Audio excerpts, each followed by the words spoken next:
Buenos días, soy la doctora Vanessa Camposano, médico especialista en terapia intensiva, trabajo en el Hospital General Guasmo Sur en Guayaquil, Ecuador. El día de hoy vamos a tratar un tema de importancia, el cual es la fisiopatología del COVID-19, impacto de la tormenta de citoquinas. El 13 de diciembre se reporta el primer caso como neumonía de origen desconocido. Posteriormente, el 29 de diciembre, se reportaron 4 casos adicionales, igual que los anteriores, sin vinculación aparente. El 30 de diciembre, el doctor Li Wenliang pudo filiar dichos casos a un mismo agente patógeno. Luego, el 31 de diciembre, se conectan estos casos a un mercado en la ciudad de Wuhan. El 1 de enero, 44 casos adicionales. Sin embargo, la Organización Mundial de la Salud no pudo identificar el agente causal hasta aquel entonces, y posteriormente, el 7 de enero, se identificó el nuevo coronavirus. Posteriormente, el 30 de enero de 2020, se lo declara como una emergencia de salud pública, y el 29 de febrero tenemos el primer caso en Ecuador. Si visualizamos esta secuencia cronológica, podemos ver que el brote de neumonía se da en diciembre del 2019 en la ciudad de Wuhan, provincia de Hubei, en China. Posteriormente se pudo identificar y aislar el virus. Recibe el nombre de 2019 nCoV en honor al año donde fue descubierto, y posteriormente la Organización Mundial de la Salud le denominó SARS-CoV-2 en honor al síndrome respiratorio agudo severo. El 30 de enero de 2020 es declarado como una emergencia de salud pública, y esta enfermedad se denominaría COVID-19. Dentro de las características del virus, este pertenece al orden nidoviral, familia Coronoviridae y subfamilia Coronavirinae. Géneros dados por el Comité Internacional de Taxonomía Viral: alfa coronavirus, beta coronavirus, gamma virus, delta coronavirus. A su vez, el alfa coronavirus tiene 2 subtipos, que es el HCoV en honor al coronavirus humano 229E, también al NL63, y el beta coronavirus con sus subtipos, como es el HCoV o C43, HKU1, el SARS y el MERS, para posteriormente presentarse un nuevo beta coronavirus, que es el SARS-CoV-2. Si visualizamos estas secuencias, podemos vincular el SARS-CoV en el 2002 con una epidemia cuyo origen fue en China, casos totales 8.096 con una letalidad del 10%. El MERS-CoV en el 2012, origen en Arabia Saudita, casos 2.506 con una letalidad del 35%. El SARS-CoV-2 en el 2019, cuyo origen fue en China, y la letalidad del 3 al 4%. La capacidad de transmisión que ha tenido este SARS-CoV-2 ha sido grande en relación a las epidemias anteriores. En estas 2 últimas décadas tenemos pues una gran pandemia que termina con una gran capacidad de transmisión, debido a que tiene una tasa de infectividad cercana a 3. En cuanto a la clasificación del coronavirus humano acorde a patogenicidad, lo podemos dividir en baja patogenicidad, como es el caso de los alfas y beta, 229, NL63, el OC43 y el HK1, pero también tenemos los de alta patogenicidad, que son los coronavirus humanos del siglo XXI, y que pertenecen al grupo de los beta coronavirus. Lo que permite diferenciar entre baja patogenicidad y alta patogenicidad es dependiendo el tracto respiratorio vinculado. Baja patogenicidad para el alto y alta patogenicidad para el tracto respiratorio bajo.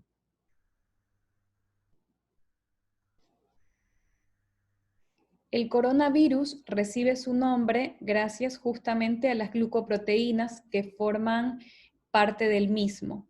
Son espigas en forma de corona. Este se va a caracterizar porque se adosa o se une a receptores virales apropiados, que son los ECA2 en honor a la enzima convertidora de angiotensina tipo 2. El código genético es similar al SARS en un 94%. Vamos a seguir esta secuencia. En primer lugar, se da la unión del coronavirus al receptor ECA2. Una vez que ingresa este virus a través de la fusión de membrana o endocitosis, se produce la liberación del genoma viral. Posteriormente, la polimerasa viral, la cual es una enzima que permite la proteólisis del mismo, va a dar como consecuencia o resultado la traslación de proteína polimerasa viral. Posteriormente se da el proceso de replicación de ARN, generando un genoma ARN en sentido negativo. Posteriormente se da lugar a un ARN subgenómico en sentido positivo y posteriormente tenemos una transcripción subgenómica, donde vamos a tener 4 estructuras importantes, que van a ser la N de nucleocápside, la E de espículas, la M de membrana y la E de envoltura. Todas estas van a llegar por traslación de proteínas de estructuras virales a nivel del retículo endoplásmico y posteriormente estas proteínas se van a combinar con la nucleocápside para salir a través del aparato de Golgi y poder dar origen a la formación de un virión maduro para posteriormente pasar a un proceso de exocitosis y liberación del mismo. Entrando en materia, los objetivos de esta charla serán poder identificar el daño tisular directo inducido por el virus, dilucidar la cinética de la activación de las citoquinas y poder visualizar cómo contribuye a la tormenta de citoquinas con la disfunción de múltiples órganos. Este gráfico, que si bien ya lo hemos visto en repetidas ocasiones, es muy interesante.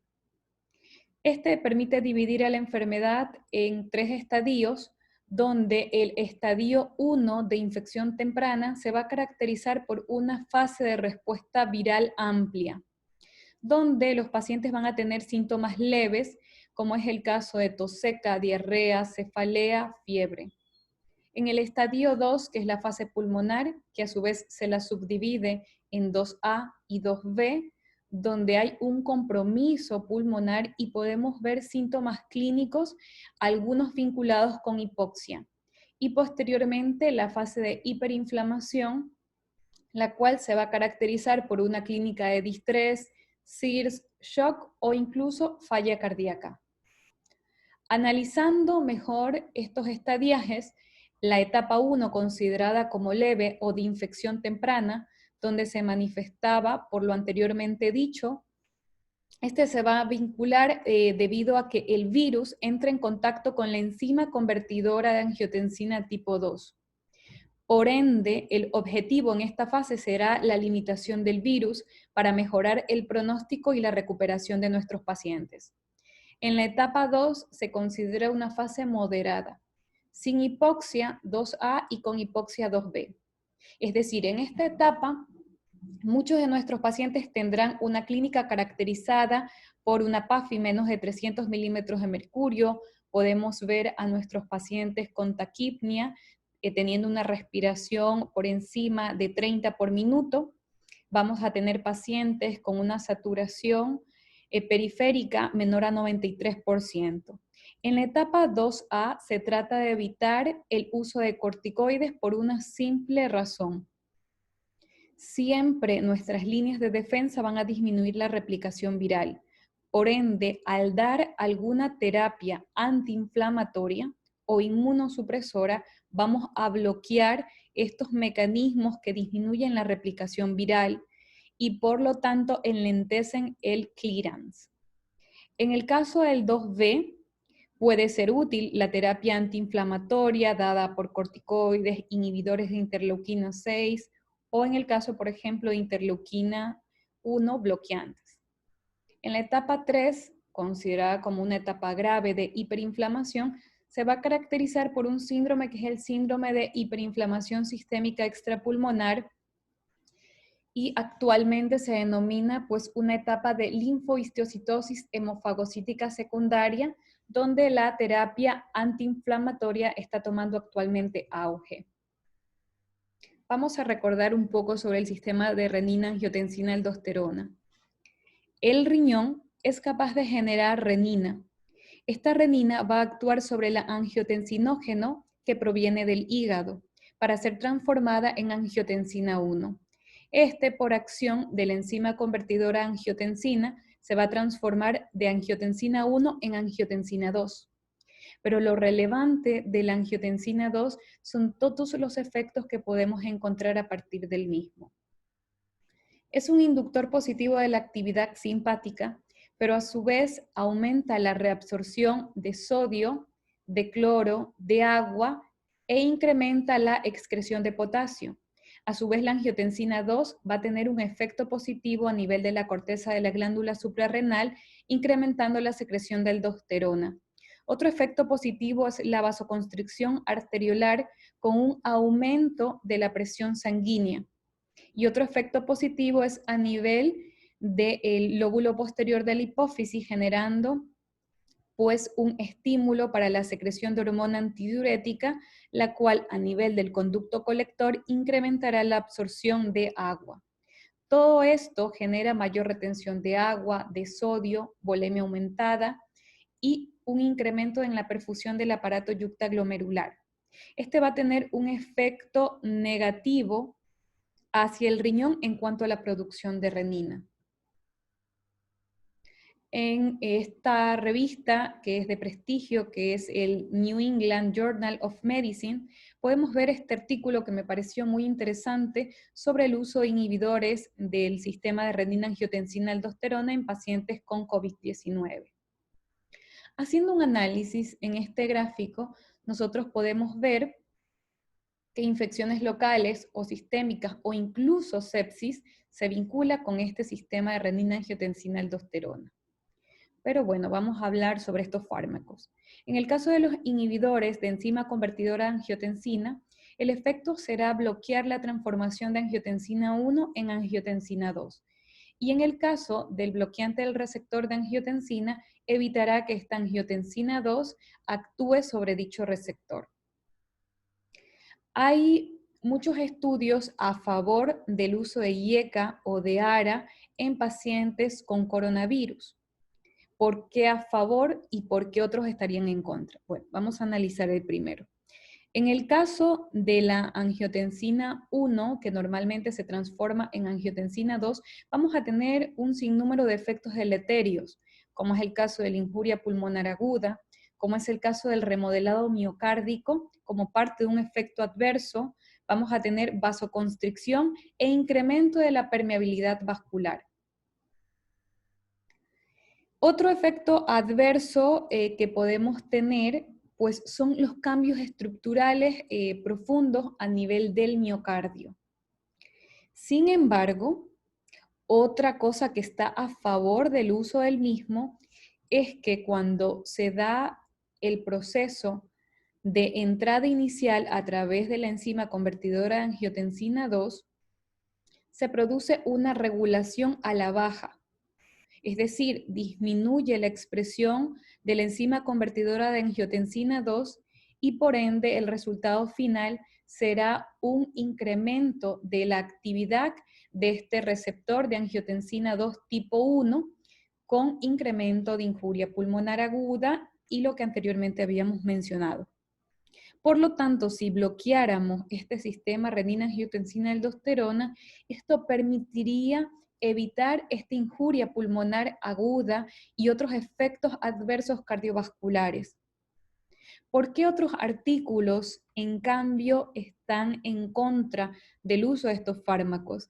Y es que se cree que el IECA y el ARA actuarían incrementando la sobreexpresión de niveles y actividad de la enzima convertidora de angiotensina 2 y por ende, al incrementar la función de estos receptores, pues se provocaría un daño directo del virus debido a que mayor cantidad de virus pudiese ser internalizado.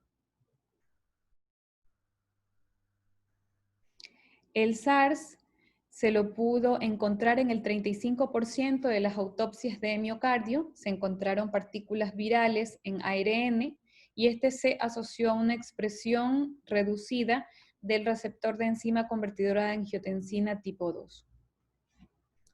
Podemos visualizar este gráfico, el cual fue publicado este año por el doctor Willy, donde vamos a ver, por un lado, del lado derecho, vamos a ver que en los casos de infecciones severas, vamos a ver cómo el coronavirus tiene un impacto directo a nivel de las células endoteliales. Estas células endoteliales no solo se ven afectadas a nivel del pulmón, sino a nivel de un sinnúmero de órganos. Tanto así que en 5 de 41 pacientes de una serie de casos que se reportaron, se vio que la troponina I estaba elevada en estos casos. Y 36 de 138 pacientes se vincularon con síntomas graves cardiovasculares. El Comité Nacional de Salud pudo vincular que muchos de estos pacientes intercurrían con síntomas iniciales cardiovasculares.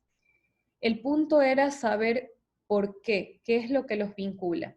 Y se cree que es debido al estímulo de la enzima convertidora de angiotensina tipo 2, se cree también que es debido a la tormenta de citoquinas que se genera producto de la misma, y también porque muchos de estos pacientes intercurren con hipoxemia.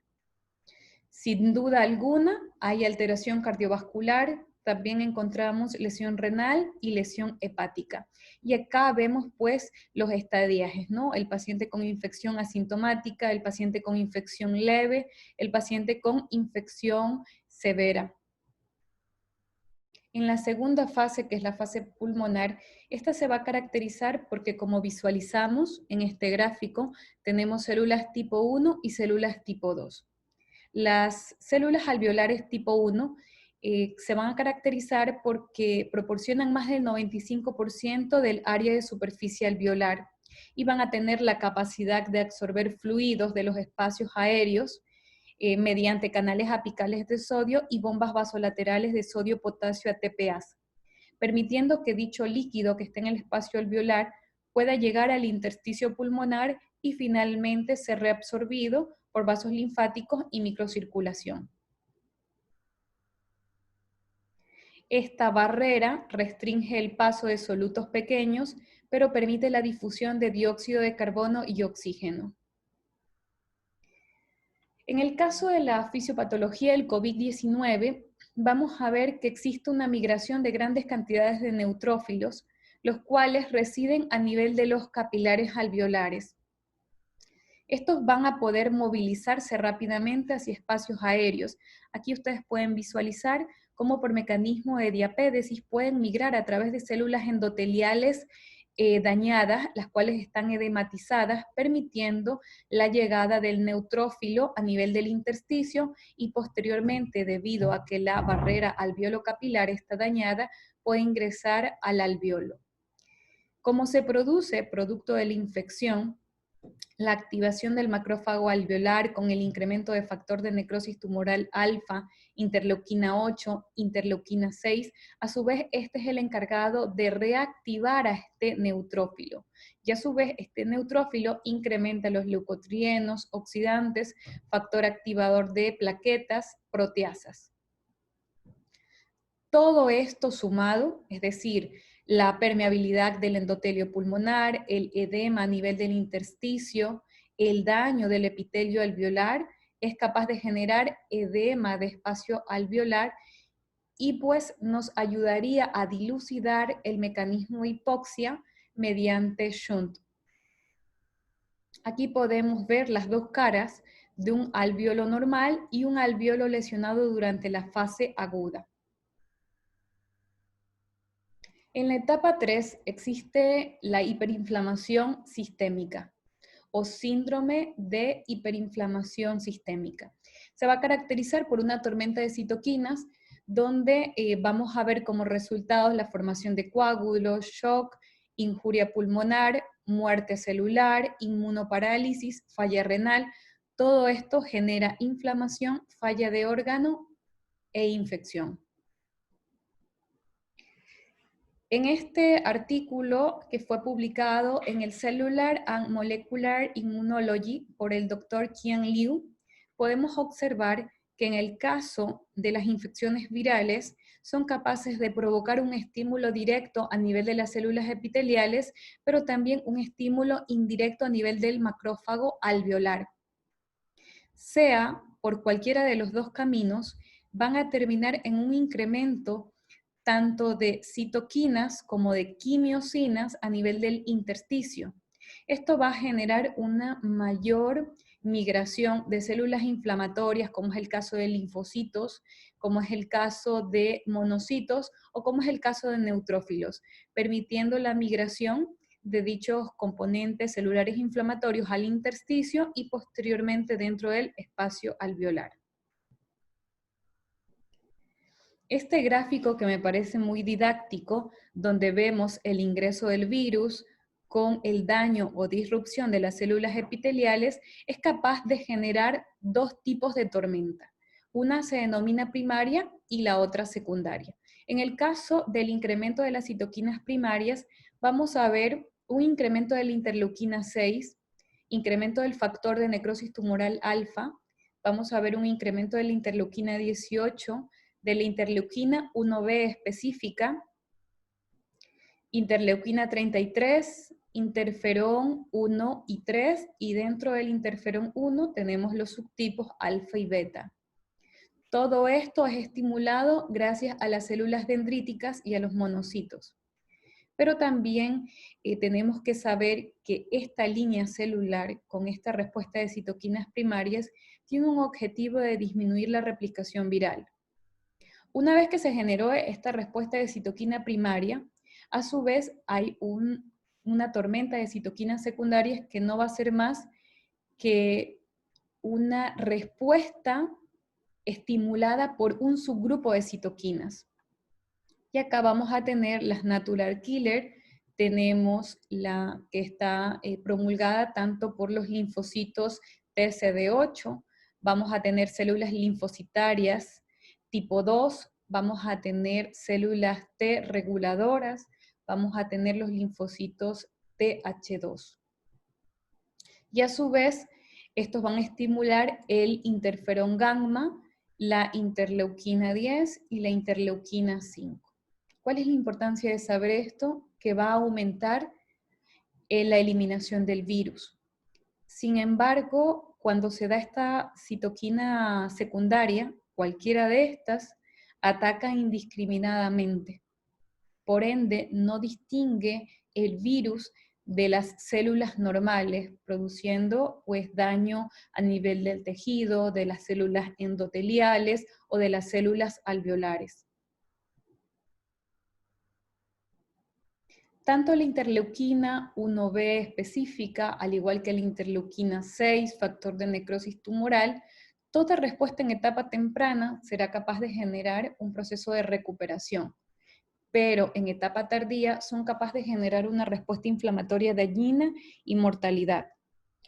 El factor de necrosis tumoral alfa, que lo vimos hace un rato, que era parte de esta primera línea, tiene un rol limitado en la replicación. Es decir, es capaz de generar síntomas severos. La interleuquina 6 en etapa temprana va a tener como función principal la eliminación viral. Por ende, la deficiencia de interleuquina 6 o el bloqueo de los receptores de interleuquina 6 pueden llevar a una persistencia viral. De ahí la importancia de saber cuándo utilizar una terapia antiinflamatoria en el tiempo adecuado, debido a que una supresión en etapa temprana puede ser deleteria para nuestro paciente. Este artículo, publicado por el doctor Dennis McGonigal, podemos visualizar sobre el rol de la interleuquina 6 en los pacientes con neumonía por COVID-19 y nos habla sobre una correlación que hay con el síndrome de activación por macrófagos.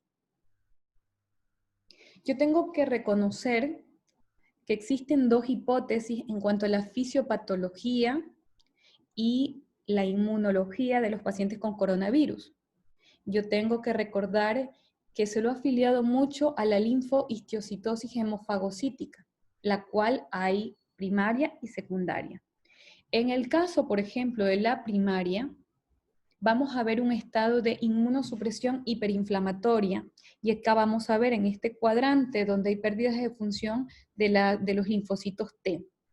Sin embargo, la célula dendrítica toma la batuta y sigue por vía de interferón gamma, estimulando al macrófago y posteriormente produciendo un estado de hipercitoquinemia con elevación de interleuquina 1 alfa, 1 beta, interleuquina 6 y factor de necrosis tumoral.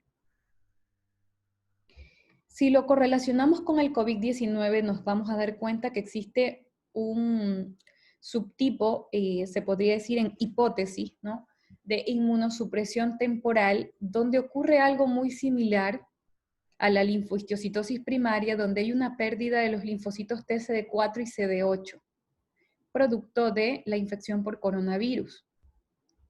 Esto hará de que el interferón gamma, que es una expresión de los linfocitos TCD4, también estén mermados.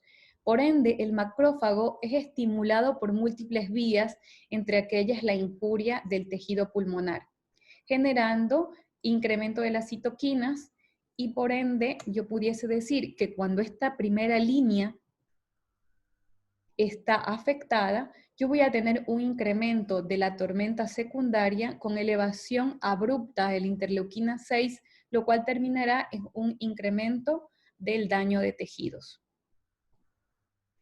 En la hipótesis, como un estado inmunocompetente hiperinflamatorio, aquella que habla de que inmunológicamente puede ser parecida a la linfohistiocytosis secundaria, vamos a ver que no existe aquí pérdida de función de dichas células.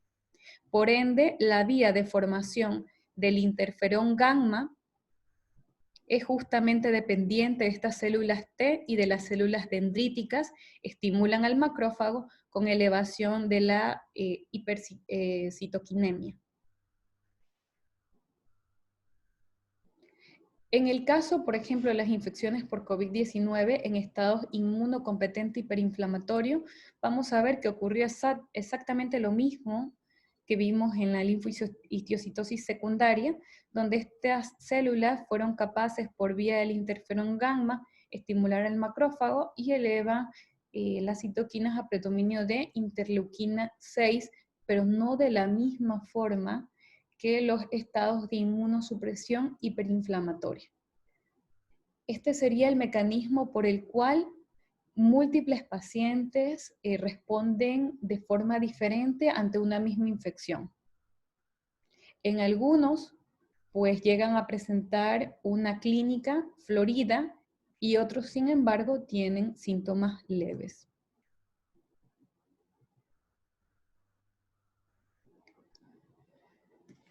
En este gráfico podemos visualizar cómo la infección viral o bacteriana produce pues un efecto directo primario. En este caso, cuando nosotros hacemos un bloqueo de la interleuquina 6, incrementaríamos mortalidad, vamos a disminuir fagocitosis por parte de los macrófagos, vamos a incrementar la fibrosis y también vamos a retrasar la recuperación de nuestros pacientes. Sin embargo, cuando bloqueamos esta interleuquina 6 de forma en fase pulmonar o en fase hiperinflamatoria, vamos a lograr disminuir la mortalidad y vamos a lograr reducir la inflamación pulmonar. ¿Por qué? Porque se sabe que esta interleuquina 6 fue como resultado de un efecto dañino extrapulmonar indirecto secundario. Aquí podemos visualizar cómo este macrófago es estimulado, provocando un incremento de la interleuquina 6 y citoquina proinflamatoria.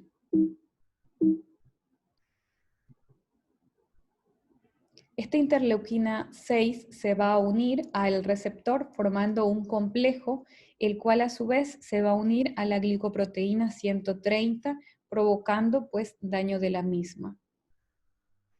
En este artículo por el doctor Coombs sobre interleuquina 6 en pacientes con COVID-19 fue una revisión sistemática y un metaanálisis donde, por ejemplo, se compararon distintos estudios tratando de analizar cuáles eran las diferencias en cuanto a los niveles de interleuquina 6 en subgrupos de pacientes. Por ende, se pudo evidenciar que los pacientes con alto riesgo de complicación presentaban niveles de interleuquina mayor a diferencia de los pacientes quienes no se complicaban.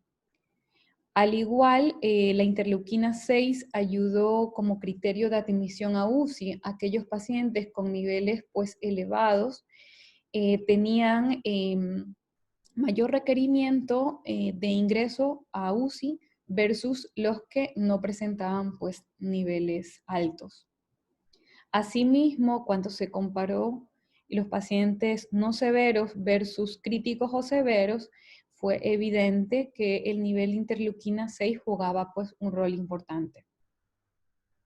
En este artículo publicado por el doctor Pedersen, podemos visualizar que en el individuo que no esté infectado, acá tenemos el epitelio pulmonar, el intersticio y el vaso, donde las células T, CD4 y CD8 están conservadas. Posteriormente, en el caso del COVID-19, en una infección moderada, el SARS-CoV-2 es capaz de producir un daño a nivel del epitelio. Este estimula el macrófago generando un incremento de factor de necrosis tumoral alfa, interleuquina 6, interleuquina 10, y este nivel de citoquina elevado a nivel del intersticio, sumado a que comienza a disminuir el nivel de células T con expresión de interferón gamma. Sin embargo, ¿qué lo diferencia de los casos de COVID severo? Que el coronavirus es capaz de producir mayor daño a nivel de las células endoteliales, estimulan a mayor grado los macrófagos, provocando factor de necrosis tumoral alfa, interleuquina 6 y 10 a gran escala. Y esto es lo que se denomina tormenta de citoquinas. A nivel vascular genera mayor linfopenia y respuestas antivirales, las cuales estarán disminuidas. Por ende, esta tormenta de citoquinas es la que se vincula a un mayor daño pulmonar y a resultados desfavorables. En el caso del virus, que es capaz de provocar un daño epitelial, este genera pues, muerte celular y por vía ROS es capaz de provocar un estímulo a nivel del macrófago y este macrófago generar mayor cantidad de citoquinas proinflamatorias. Pero también hay un estímulo directamente por el epitelio del alveolo, que es por el factor nuclear kappa B.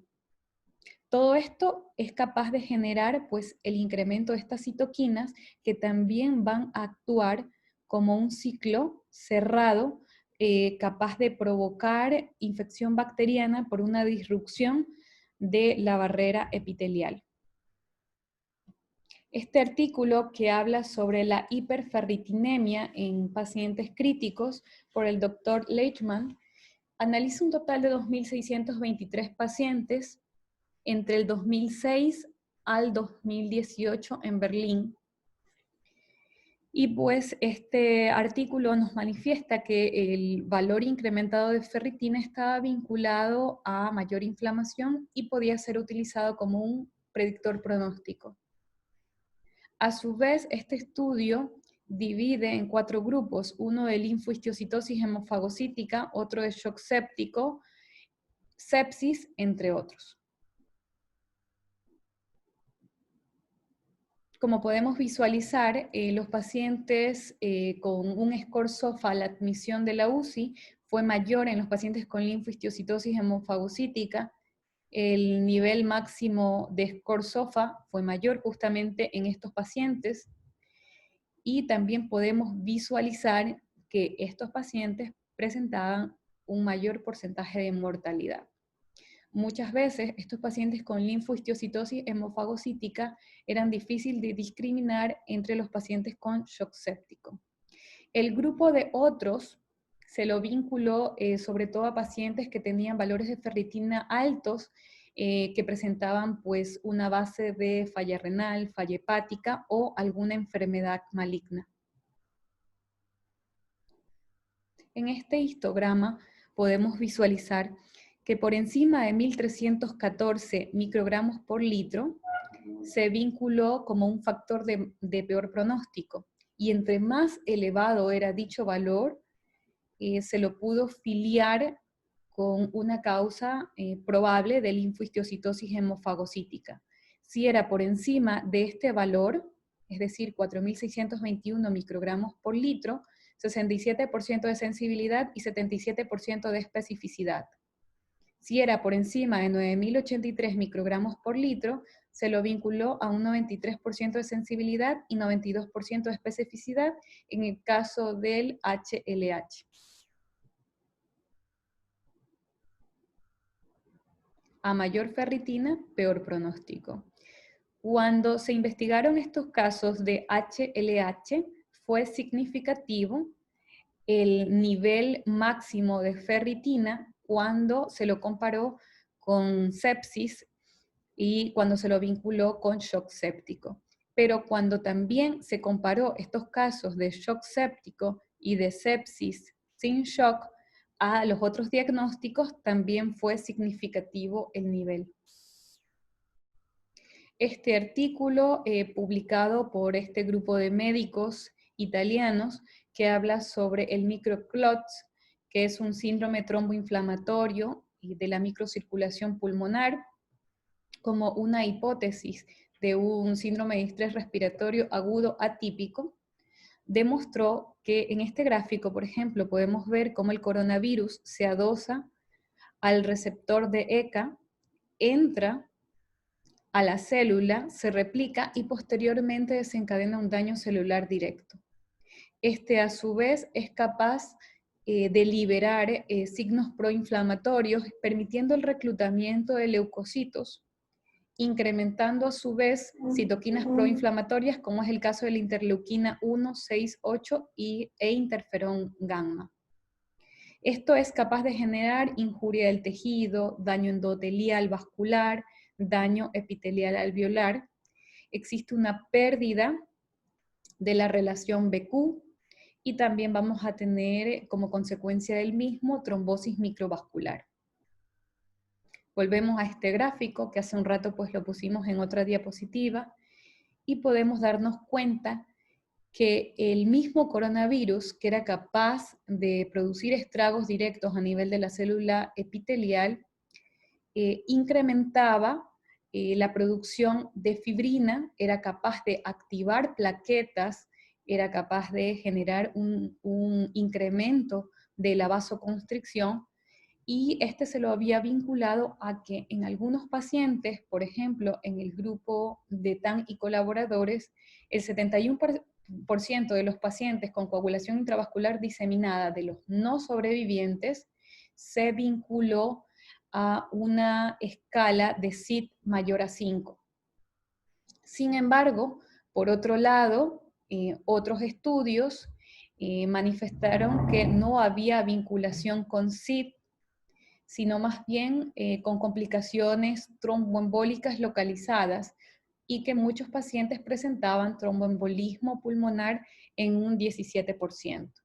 Es decir, hablaban de un daño endotelial local, que sí es verdad podía extenderse a un lecho microvascular mucho más, se podría decir, pues, más grande, provocando daño a nivel del miocardio, a nivel del riñón, a nivel hepático. En cuanto al papel de la coagulación en la fisiopatología de la lesión pulmonar aguda, es importante recordar que el activador del plasminógeno tisular es capaz de promover la disolución del coágulo como parte de una respuesta inicial. Este activador del plasminógeno tisular permite que el plasminógeno se transforme en plasmina y esta plasmina pueda desdoblar la fibrina en productos de degradación de fibrina. En el caso de toda esta cascada inflamatoria, como es el caso del factor de necrosis tumoral alfa y la interleuquina 1, es capaz de provocar un estímulo positivo con un incremento del inhibidor del activador del plasminógeno como parte de una respuesta tardía y tener como consecuencia efectos antifibrinolíticos con complicaciones tromboembólicas. En este estudio, que habla sobre parámetros de coagulación anormal asociadas con pobre pronóstico en pacientes con neumonía por coronavirus, este fue publicado por el doctor Nintan y colaboradores, un total de 183 pacientes con COVID-19, donde trataban pues, de comparar los pacientes sobrevivientes versus los no sobrevivientes. Se pudo analizar dentro de los parámetros de coagulación TP, TPT activado, dímero D, productos de degradación del fibrinógeno, los cuales daban como resultado que la alteración, que en este caso sería la coagulopatía, estaba vinculada a una alta mortalidad y eran predictores pronósticos.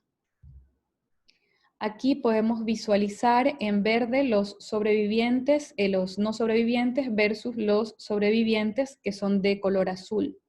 Los pacientes que no sobrevivieron, que fue un total de 71.4%, se los vinculó a SID a mayor de 5 puntos. Por ende, de todos estos pacientes que fallecieron, el rango vinculado a SID fue pues muy alto. Y acá podemos visualizar tanto en el gráfico de TP, de TPT activado, de dímero D y de los productos de degradación del fibrinógeno, donde los no sobrevivientes presentaban pues valores mucho más altos. En este artículo publicado por Helms y colaboradores, que habla sobre el alto riesgo de trombosis en pacientes con SARS-CoV-2, fue un total de 150 pacientes analizados con COVID-19 en 4 UCIs de 2 hospitales de tercer nivel en Francia, donde se trató de comparar eventos tromboembólicos de distrés no COVID versus pacientes con distrés que presentaban COVID-19 de base. El periodo fue desde el 3 de marzo al 31 de marzo del 2020 y los resultados fueron que se presentó complicaciones tromboembólicas en 64 pacientes, es decir, un total del 43%, embolias pulmonares 17%, y algo muy llamativo que existió oclusión trombótica de los circuitos de terapia de reemplazo renal en 28 de 29, es decir, en el 97% de los casos, y en el caso de los pacientes que llegaban hasta ECMO, también existía una oclusión trombótica del circuito en 2 de 12, es decir, 8%. El dímero D y el fibrinógeno elevado se lo vinculó hasta en el 95% de los pacientes, y por ejemplo en el caso del anticoagulante lúpico se lo vinculó en el 88% de los pacientes con valores altos. El score que se utilizó en este estudio fueron 3, uno que es justamente por el grupo japonés de medicina aguda, el cual pues habla sobre el criterio del CIRS, nivel de plaquetas, el TP, fibrinógeno o productos de degradación de la fibrina, donde normalmente el SIG sería un valor por encima de 4. En este estudio se llegó a demostrar que el 96% presentó una puntuación menor a 4 puntos. Por ende, menos vinculación con coagulación intravascular diseminada y daba a pensar más que la coagulación era local más que sistémica. Por otro lado, otro de los scores utilizados fue el del Grupo Internacional de Trombosis y Hemostasia, donde podemos ver que dentro de sus parámetros, plaquetas, TP, fibrinógeno, que a diferencia del anterior no utiliza el CIRS, utiliza más bien el dímero D. Y por otro lado, el grupo de Tosiaka, donde podemos ver que utilizó el score SIG, que es un score de coagulopatía inducida por sepsis. Valoró algunos parámetros, entre estos el TP, el nivel de plaquetas, y utilizó también el SOFA. Tener pues un valor por encima de 4 puntos ayuda al diagnóstico de riesgo para coagulación intravascular diseminada. Sin embargo, el 85% de estos pacientes presentaron un SIG score menor de 4 puntos, al igual que los anteriores scores utilizados, daba a pensar que no existe mucho nexo entre una diseminación, sino más bien existe alteraciones trombóticas locales. Y aquí tenemos pues la correlación del grupo japonés con el grupo de la sociedad internacional. Algo interesante, como pueden visualizar acá, es que los pacientes con distrés por COVID-19, cuando fueron vinculados, cuando fueron diferenciados del grupo de no COVID, los 150 pacientes analizados vieron que, por ejemplo, el riesgo de tromboembolismo pulmonar fue mayor en los pacientes con COVID, cuando también se analizó el grupo de pacientes que habían hecho stroke, también más vinculado a pacientes con COVID, y la terapia de reemplazo renal, cuya complicación fue la oclusión del circuito mediante trombos, también fue mayor en el paciente con COVID, al igual que la oclusión del circuito de los pacientes con ECMO, el cual fue mayor en COVID. Las complicaciones hemorrágicas también fueron mayores en pacientes con COVID, a diferencia de los pacientes no COVID. Podemos llegar a las siguientes conclusiones.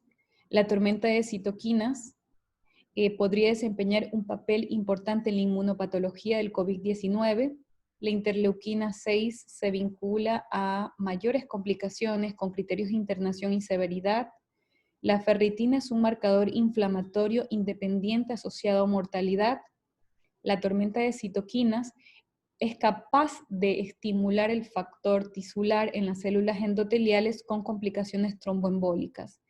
Y por otro lado, el análisis de SCORE, el que está propuesto por la Sociedad Internacional, tanto de trombosis y hemostasia, el del grupo japonés de medicina aguda, al igual que el score de coagulopatía inducida por sepsis, valores bajos indicarían que el efecto procoagulante es mayor a nivel intrapulmonar que sistémico, y sería la explicación por qué muchos de estos pacientes intercurren con hipoxemia refractaria, donde el problema sería pues a nivel de los microtrombos. Ha sido un gusto poder hablar de este tema. Es un tema hasta cierto punto a veces árido. Espero poder haber respondido algunas de sus preguntas. Pues ha sido pues muy grato para mí compartir esta mañana con ustedes. Saludos.